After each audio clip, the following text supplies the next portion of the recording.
Ang buong akala ni Olga ay sa Quiapo ang punta ni Tanggol makatapos nakarating sa kanya na ito ay nakatakas. Kaya't muling nagpakita itong si Olga kala Tess para alamin kay Tess kung nasaan itong si Tanggol.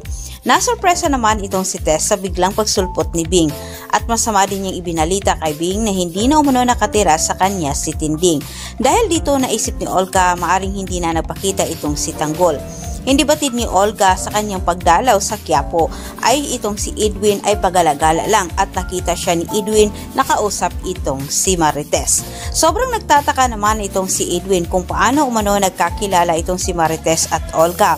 Nararamdaman ni Edwin na may mali umano kay Olga na hindi ito alam ni Alberto Ramon. Naisipan naman ni Edwin na kailangan niyang gamitin ang kanyang natuklasan bilang palanggalang ito laban kay Ramon.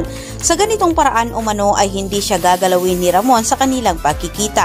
Pero naisipan din ni Edwin na kailangan niya ng kuna ng larawan itong si Olga. Para sa ganitong paraan ay maniniwala itong si Ramon sa lahat ng kanyang sasabihin. Napagtanto naman ni Edwin na konektado itong si David at si Berino sa natuklasan niya at sa pagdalaw ni Olga sa Quiapo.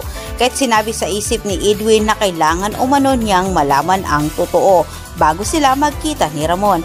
At samantala sa kabilang banda, nalaman din nila Bin kung sino ang pangalan ng asawa ni Mokang at nakarating din sa kanila ang pagpugan ni Tanggol kaya't nakakatiyak silang lahat na sa kanila punta itong si Tanggol para alamin sa kanila ang pangalan ng asawa ni Mokang. At habang hinahabol naman sila Tanggol sa mga lispo, dinala ni Marcelo itong si Tanggol sa kanyang tinutuluyan dahil patagong lungga ito at nagkataon naman na magkakilala din sila ni Primo nang ibinanggit naman ni Tanggol sa kanya na lalapitan umano niya sila Primo at Bin.